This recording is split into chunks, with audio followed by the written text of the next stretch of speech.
morning, a very big warm welcome to you. You're listening to The Music Business Buddy with me, Johnny Amos, podcasting out of Birmingham, England. I'm the author of the book, The Music Business for Music Creators, available in hardback, paperback and ebook format. I'm a music creator with credits on a variety of major and independent labels as either a writer or as a producer. I'm also a senior lecturer in both music creation and music business. Wherever you are, whatever you do, please consider yourself welcome to this podcast and to a part of this community. I am here to try and educate and inspire music creators from all over the world in their quest to achieving their goals by gaining a greater understanding of the business behind music. Okay, so the theme for today is digital distribution. It seems like a very good idea to talk about this on the podcast because there's so much to it. It's a seemingly simple subject, but actually when you break it down and unpack it a little bit, there's quite a lot to it. We're in an age now where it's never been as easy as it is right now to distribute music, to get it out to stores, to do things for ourselves. But what's the best practice?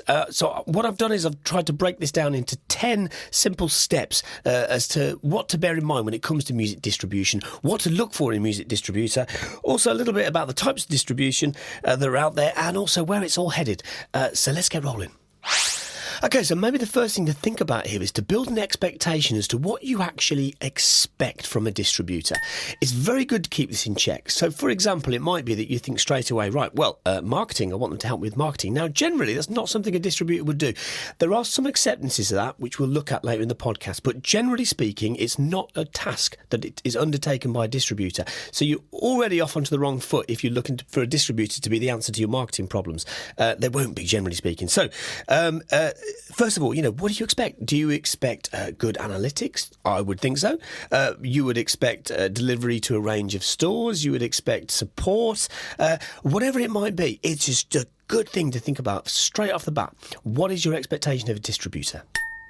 Okay, the next thing to think about is the type of campaign. Now, we know that in the algorithmic nature of the streaming world that visibility is fed from regular releases. We know this, right? So we know that if we go single, in theory, it helps visibility and traction and growth. Right, now, that's all well and good, but we also have to think about how we collect our catalogue and how it catalogues itself. So, for example, this is something that's important to think about when working with a distributor is, are the singles going to carry over into an EP or album project? You don't want to end up with duplicate songs, so you're going to need the streams of the singles to carry over into an EP or album. Now, in order to do that effectively and neatly, it will be a case of getting the entire product ready for upload before you start working with that distributor, so that you can then set the eventual release date of the entire product, be it the album or EP, and then drop the singles in advance of that and build up to it. That's how labels do it, and it's good to think like that because it also enables a timeline and a strategy. It's very easy in this day and age when we've got, distribution is just a few clicks away to be able to go, hey, I've got a new song, bang, let's get it up. And we can do that, but it doesn't mean we should do that because there's always strategy behind everything, isn't there? So it's good to think about what does that wider campaign look like. Okay, the next thing to think about is social media delivery. So what we're talking about here is the ability to be able to make music that's been released accessible through social media for sharing. Now, most distributors can do this. Some charge a little bit extra for it. Some charge on a premium plan for it. Some don't charge anything extra at all. So there's variations to the price model on this, but it's something that probably most people are going to want to have. It's the ability for people to be able to make videos, make their own content and then tag your song inside it.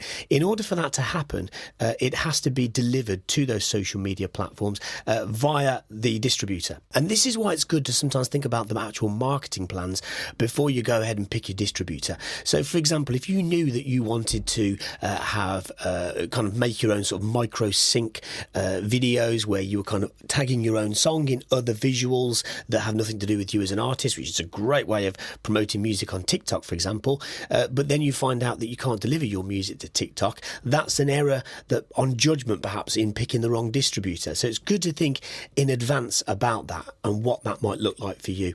There's also YouTube Content ID, which, there are pros and cons. Just to clarify what it is, it's basically a digital footprint of a recording, not a song, but of a recording of that song, and it's captured and detected by YouTube. It means that, for example, if you had a YouTube content ID, then not everybody can just upload that song, a recording of that song, to their own channel. Now, if someone were to upload your single to their channel, they wouldn't get a strike, but you would get notified. They would also get notified that they've uploaded something which has a copyright claim on it. Now, that just means that they can't then monetize that upload. On the one hand, there are obvious advantages to that. There are also disadvantages, and I'll give you an example of a disadvantage.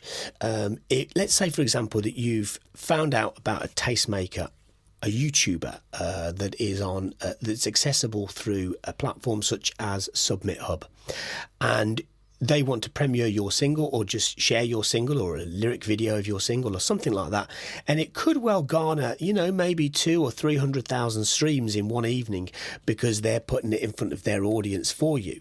Now, if I were a YouTuber, I probably wouldn't do that unless I could monetize the content, because that's the financial landscape of the market. That's how it works, isn't it? So if you've got a content ID, you can't do that. Unless you've got a distributor that can deactivate a content ID from a specific channel.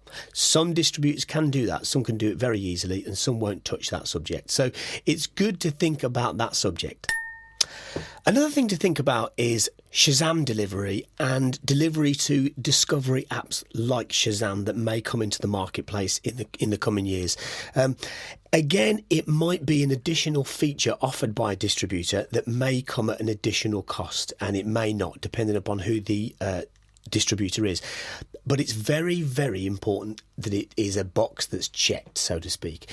It really helps to future-proof the recording to be able to be discovered.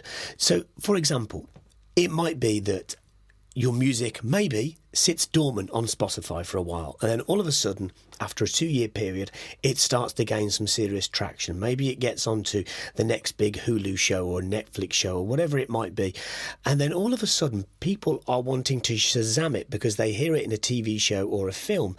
If it's not been delivered to Shazam, then people aren't going to be able to find it and stream it. So it's good to think about those kind of future-proofing apps which are available through a music distributor for delivery. The next thing to think about is the range of stores. Now, this is a subject which has evolved quite rapidly in recent years. We've got so many stores in the world now. It used to be a few years ago that people would often say, just send to the major ones, otherwise you might dilute your streams. I would say that's nonsense. And the reason I think that's nonsense is because surely you would want your music to be as accessible as possible. So it's good to look for things like, does your distributor distribute to Tencent, which is the biggest distribution platform in mainland China? If you've got an electronic music release, do they deliver to Beatport? These are the questions to be asking. Of course, the main players, the Deezer, Spotify, Apple, etc. These are the main players to think about. But there are a lot of other stores out there where music can and will be accessed. So it's good to think about what stores it's going to and which ones your distributor can reach. The next thing to think about is code generation and visual generation. So many distributors now have an inbuilt facility for you to take your artwork and generate some visuals with it. That could be in the form of sort of YouTube banners or circles or moving images with your artwork. That's an area that a lot of distributors are really starting to kind of evolve their offer for people. But also they are capable of generating the codes that you would need. So you would need a UPC code, that's unique product code, which most distributors, which is like a barcode, by the way, a distributor would create that for you. They might also have their own internal cataloging system. They would also give you the option to be able to create an ISRC. Most of them can do that on your behalf. An ISRC stands for International Standard Recording Code, which is different from an ISWC, which is an International Standard Writer Code. Remember, you could have one song and multiple recordings of that same song. So an ISWC would not be generated by a distributor. That would be something that you do through your collection society, where you would get the song registered and you would get the ISWC for the song, not the recording for the song, but the distributor would generate the ISRC, which is the International Standard Recording Code. A distributor would also ask you for your P year and your C year. The P stands for phonogram, the C for copyright. The C in copyright is pertaining to the songwriting copyright, and the P for phonogram relates to the recording copyright. So, for example, if you were releasing a song in 2025, then the P year would be 2025. But if you wrote the song in 2022, then the C year would be 2022. So they'll ask you for a P year and a C year, and that's what it relates to. Another facet to think about is the speed of delivery. Now, I think this is quite an important one. The reason I think it's important is because you want to know how quickly your recording can be delivered to the streaming platforms. One of the advantages for that is then knowing when Spotify have it, because once they have it delivered to them, it means that you can then pitch it through their pitch tool for their editorial team. So it's very important that you know when your song is being delivered and what the release date is in advance, because that will then give you the snapshot of lead time, knowing how long you've got to be able to pitch it through to editorial teams. Okay, the next thing to think about, my God, there's a lot of things to think about. But anyway, the next thing is meta tagging. Now, meta tagging relates to assigning the correct artist with that recording. And this is a subject which is fraught with difficulties because there are so many artists with the same name, right? And that problem's not going to go away. If anything, it's just going to increase.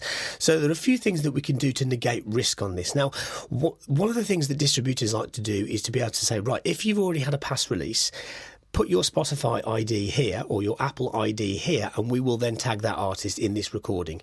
So if you've got a past release, it makes it a little bit easier. If you haven't had a past release and you're dealing with a debut release, then you're better off not meta tagging, leaving it empty and claiming the profile once the single is live. That is, unless you go through a distributor that does the verification process for you. There's only 3 or 4 of them that leap to mind that do that. But the verification process where you get the blue check tick has to be verified against an identity. So some distributors can handle that, some can't. If you've got one that can't, don't worry, because you can do it yourself anyway after the release is live.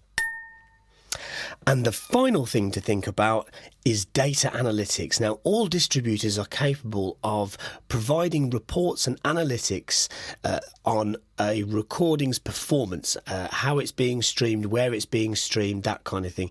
This is really, really important. Now, some distributors are absolutely amazing at this and others are not so good. It just depends upon their setup, their offer, their technology, the softwares they're using, all sorts of other things.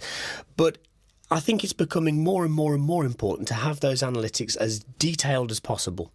So that would be a good thing to consider when working with a distributor.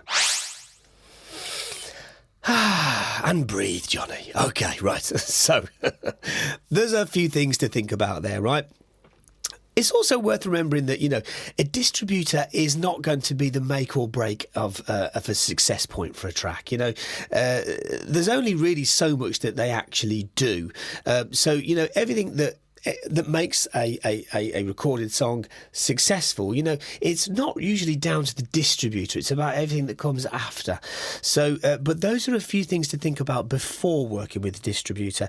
It's also probably worth mentioning, of course, there are different types of distributors. So, there are more on the kind of upper tier kind of side of things that would include sort of marketing and DSP playlist support. So that's, distributors that can pitch directly to Spotify and Apple on your behalf. You're not going to necessarily get that with a budget distributor, but there are more upper tier distributors when you're further along in your career that can help with that offer that as part of their service plan.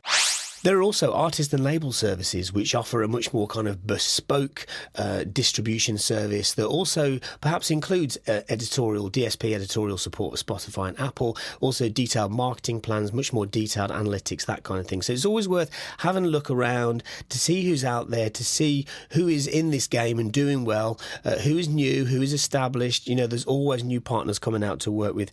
So where is all this headed, right? And this is the thing that I find quite exciting, is that digital distribution in particular is a very, very, very crowded market. And that's great for music creators, because whenever there's a crowded marketplace, it means something's working. One of the hallmarks of that is that then more and more competitors come on board. And for them to survive and thrive, they have to up their game, which means creating better offers for music creators. So we're already starting to see some of the distributors kind of have partnership plans with influencer marketing, for example. But I think we're also going to start to see more partnership work between digital distribution companies and sync agents, so that one of the hallmarks of you signing up to release your song through distributor A, B or C will be, right, it also gets tied up into becoming a part of this sync library over here, which can be accessed by this and this company. We also might start to see the introduction of branding partnerships on a much more kind of grassroots level, and also micro licensing options. So, for example, YouTubers and filmmakers and people like that being able to get your music involved with their projects in a much more accessible manner. These are some of the things that may well change and evolve in the digital distribution landscape in the coming years. Okay, so there's a kind of succinct snapshot of digital distribution, where it's at and where it also may be headed in the future. But also remember, there's always balance to all this thinking. Yeah, it's important who you distribute through to a certain extent, but it's nowhere near as important as to, what you actually do with your music and what your strategy looks like. So there's always balance to the thinking. I hope this has been useful. I'll catch you next time. Thank you for listening. May the force be with you.